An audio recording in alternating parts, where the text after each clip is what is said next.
Luke. I wasn't expecting to see you tonight. Hi, what'd we pull you away from? Bath time, and I thank you. But Keisha and Marianne have it under control. What's going on? Granny Mae, Luke and I have some heavy things that we need to discuss with you.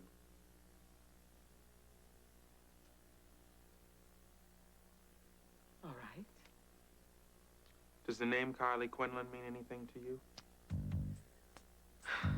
Justice.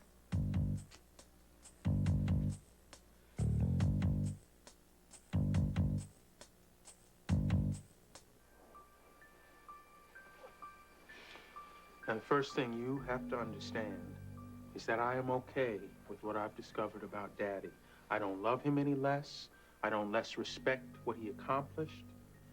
In fact, it's kind of a relief to know that Bradley Ward was human, that he was vulnerable to weakness like every other man that walks this earth every day. Yes. Okay, now, after I made my discoveries, I went home and I had some very careful conversations with Mama. And I know that you have tried over the years to protect her. But Granny Mae, she is prepared for any truths that this investigation turns up. Surely you didn't tell her. No. I didn't tell her. But I read Mama very well.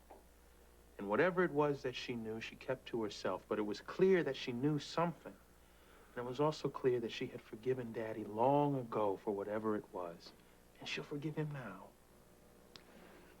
You knew about Kylie Quinlan and Bradley? I've met Kylie. Mary Mae, I think you know by now I'm not a man who's easily impressed. I was very impressed with her. Luke has been more help on this than you know. You can trust me, Mary Mae. I do, Luke. See, I was only brought into this Kylie Quinlan aspect through the fact that she knows Frank Smith and the associations that he had with business people who opposed your son. I see. Okay.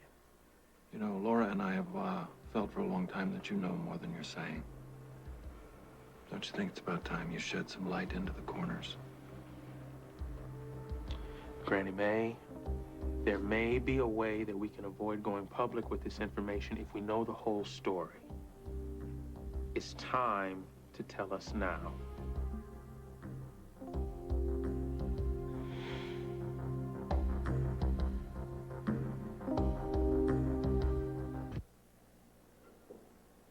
I've kept this in my heart so long. And to let it go, it's like...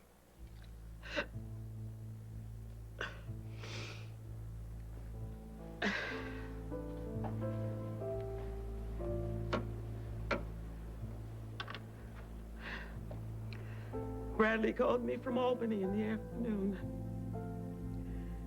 The assembly had begun its 4th of July weekend. It was to meet you, Isabel, and Faith in Philadelphia, but he wanted to see me first. His voice on the phone was like I'd never heard him before. He was a man as overextended as any man can be. He was stumping the state, speaking for a tax bill which would have had a big impact on Jack Boland's real estate holdings. His daycare program was close to passage. The inner city school breakfast program, which he started in Port Charles, and Buffalo was about to get state funding. He had held up construction on the airport. It cost Boland and Quartermain money, while he bucked the unions for minority membership. And he was tired. He was bone tired.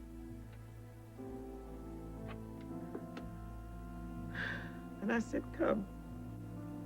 I'll be waiting.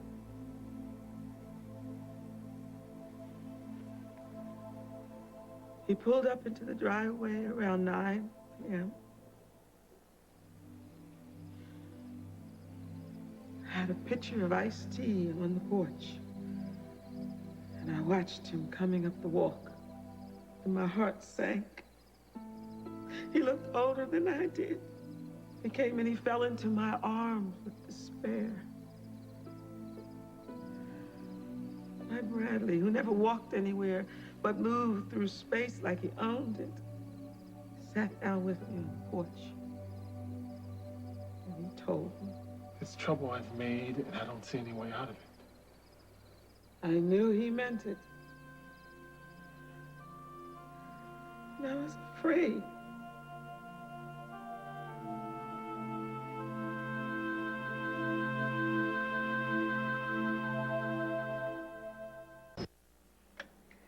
I think I knew right then some of what Bradley was trying to tell me. I'd heard the rumors about him and Elizabeth. I knew they'd been together hours on end, day after day, and I knew how much he depended on her. And I knew she loved him.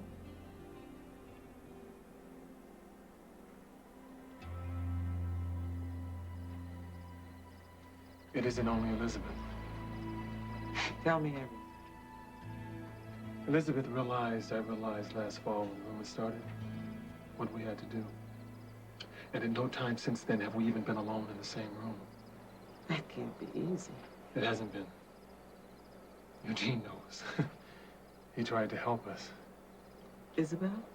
I will do anything to protect Isabel and the children. Only now, I don't know what that is. What's happened, Bradley? I got a call last week from Jack Boland. He asked me to a meeting with Edward Quartermain and Frank Smith at Quartermain's house on Long Island. I flew down last weekend. I was hoping they were ready to propose some kind of coalition, a working compromise. But I was wrong. They wanted me to back off the tax bill. They wanted me to lay off the unions and guarantee no further interference with the airport development. They asked me to promise not to run again. Forget about Washington. Surely they can't mean it. They do mean it. The alternative is they go public about Elizabeth. And about Kylie Quinlan. Judge Quinlan's daughter. They had a private detective following us for 3 months. They have hotel receipts. They have pictures. Kylie has carried my child. They have the hospital records. Oh, my Lord, God. I can get myself out of Albany and back to Mount Hebron Church, or they'll take the evidence and take it all down.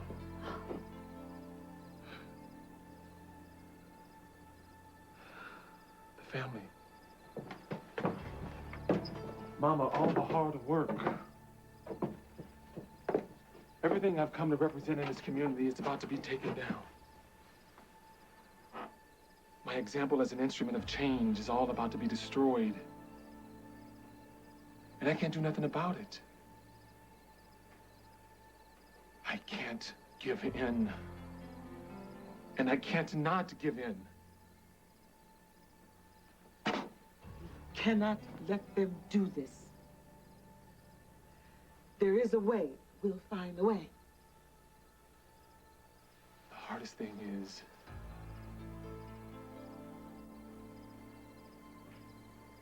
your faith in me.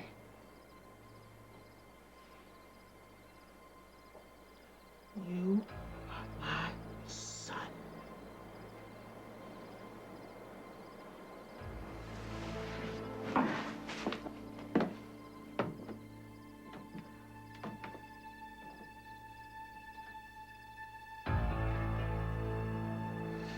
I was angry. I was angry at Bradley. And at that moment, I would have killed for him. I would have given my life for him. I would have died for him if I thought it could help him. We talked until midnight. I couldn't comfort him. I couldn't ease his pain. I couldn't ease his choice. And I knew I mustn't let him go to Isabel, not yet. So I asked him to stay the night. He agreed. I left him fully dressed, stretched out on his own bed in his own room. And then I went to bed, but I couldn't sleep.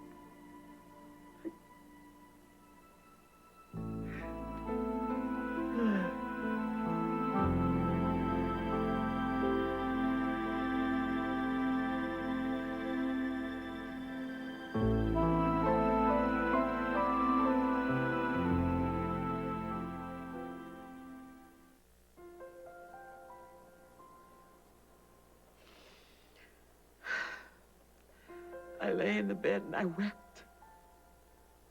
What could I do for Bradley? Around 2:30, I heard him go downstairs. I heard his voice on the phone in the living room. I thought he was calling Isabel, but I found out later that wasn't the case, and I think it was Elizabeth, or perhaps Kylie, or maybe Jean. He came back upstairs, and I finally slept.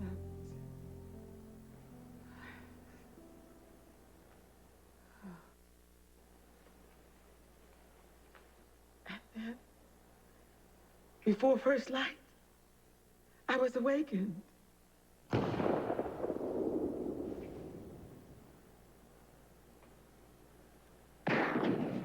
The sound filled the room. It filled my heart. It was a gunshot.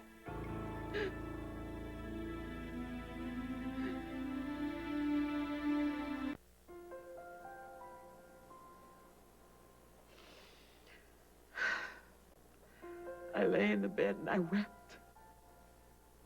What could I do for Bradley? Around 2:30, I heard him go downstairs. I heard his voice on the phone in the living room. I thought he was calling Isabel, but I found out later that wasn't the case, and I think it was Elizabeth, or perhaps Kylie, or maybe Jean. He came back upstairs, and I finally slept.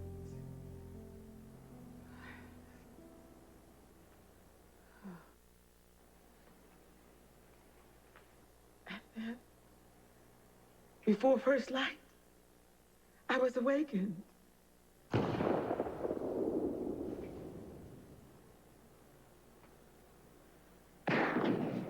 The sound filled the room.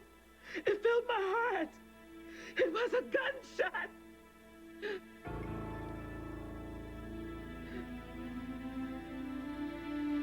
Granny Mae. Granny Mae.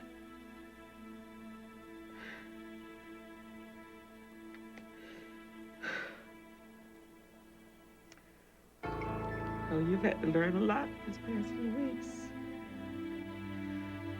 This is the one thing you don't want to hear.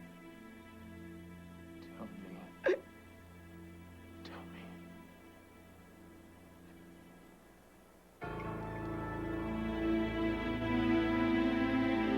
Granny Mae, just take your time.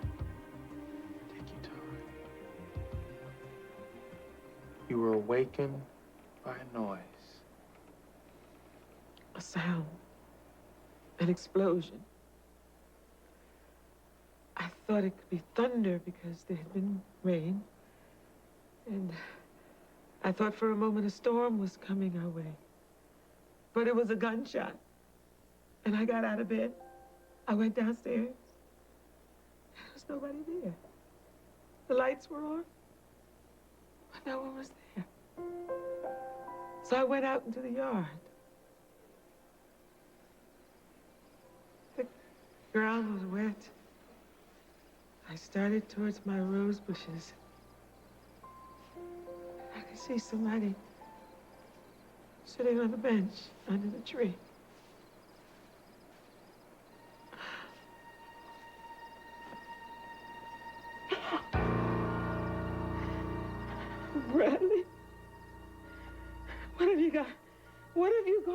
done with yourself? Huh? Huh? Bradley? What?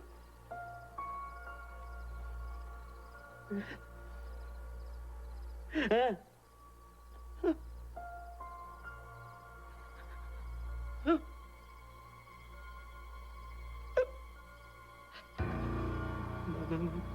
No, Bradley. No. No, no, no. No, Bradley. No, Bradley, no.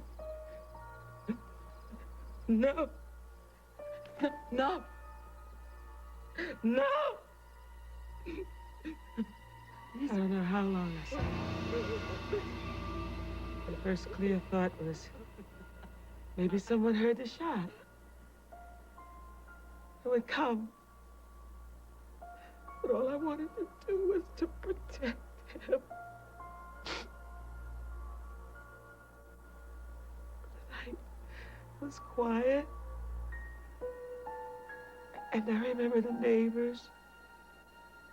Warren Mason and his wife were away for the 4th of July weekend, so that maybe nobody heard. And all I could think of was how to keep him safe.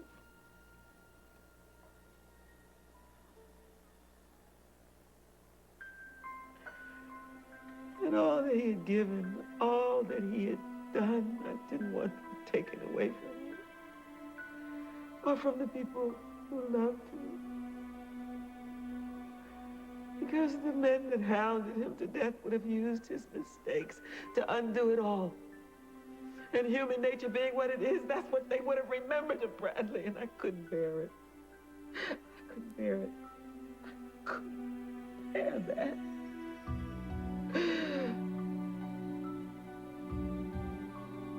So the rain stopped sometimes during the night.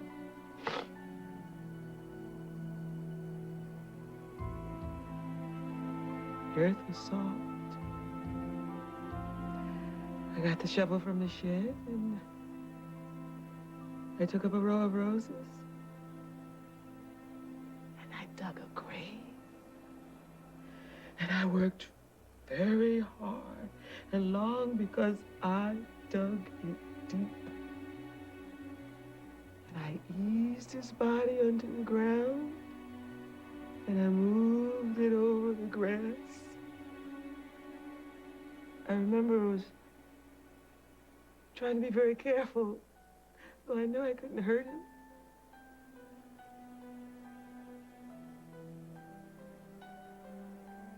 And I put his body into the grave.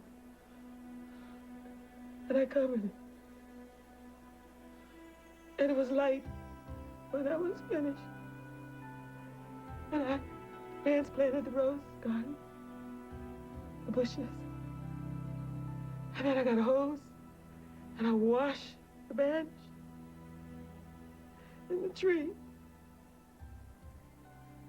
And then I picked up the gun and my robe, and I went into the house. But I didn't know what to do with the robe, with the blood, with his life. I couldn't bring myself to wash it. I couldn't bring myself to throw it away.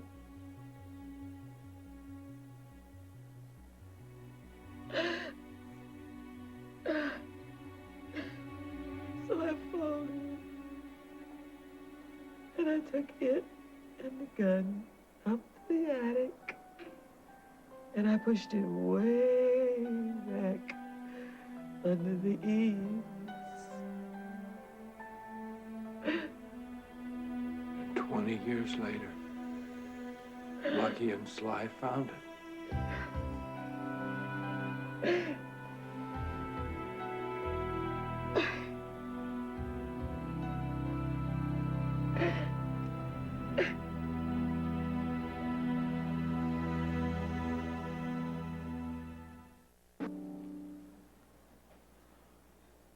Lucky and Sly found my father's gun?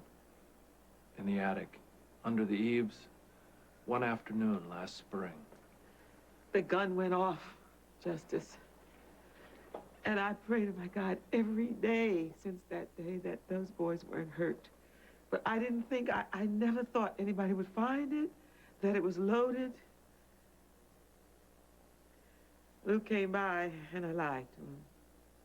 I know. Did you tell Donnelly about the gun? No.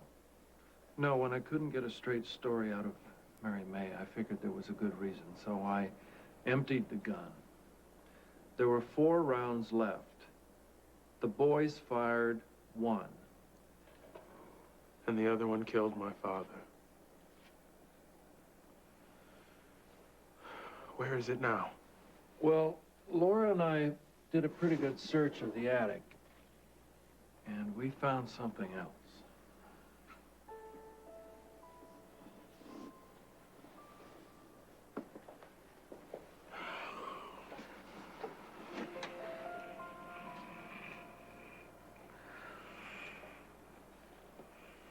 My father's blood.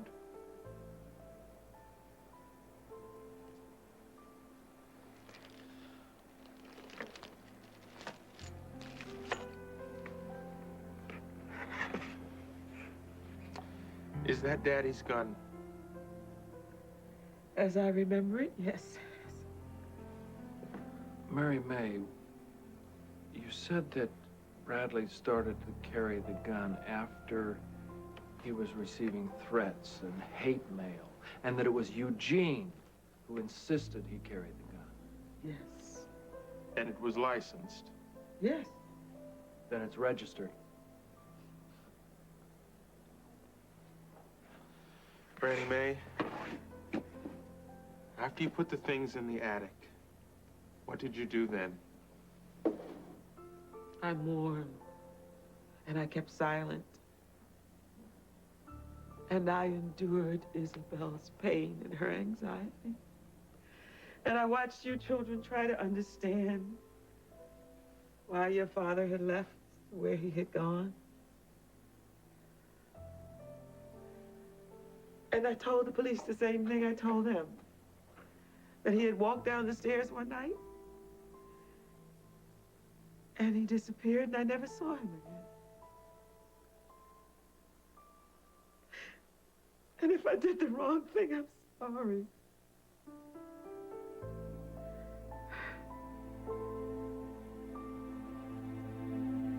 I'm sorry.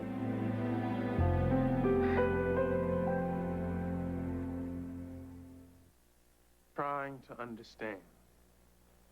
But this much I know, Granny May, you did what you thought you had to do. And I would do it all over again.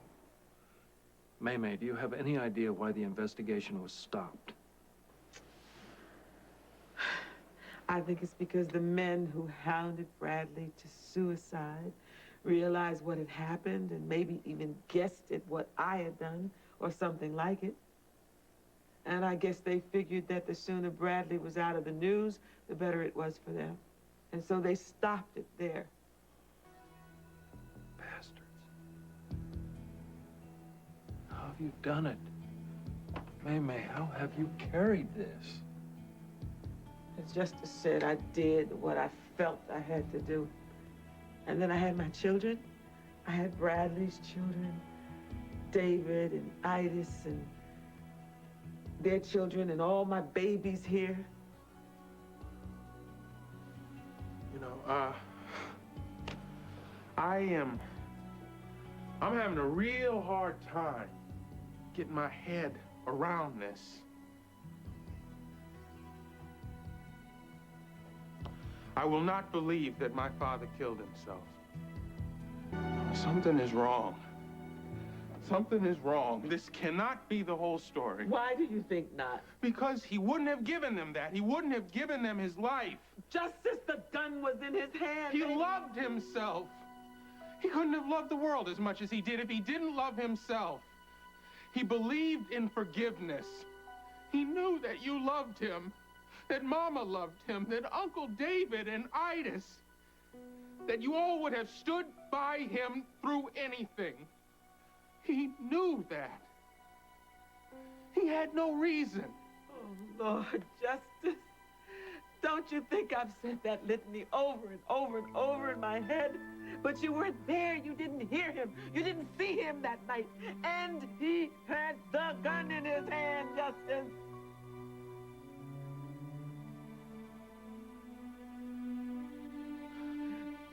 cannot accept that my father killed himself. And I won't accept it. Baby, it's nothing that I can't do anything to help you, Jeff. What do you... May I make a suggestion? Yes. Please. We can't do anything tonight. I suggest we all try to get some shut-eye. And meet again tomorrow. Okay. Thank you.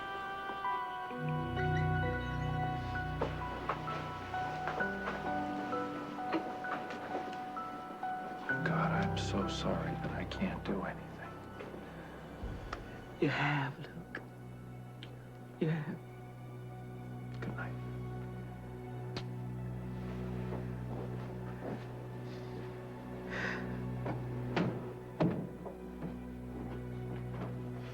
Granny Mae, Huh? I am going to see Luke out. And I have to take a turn around the block.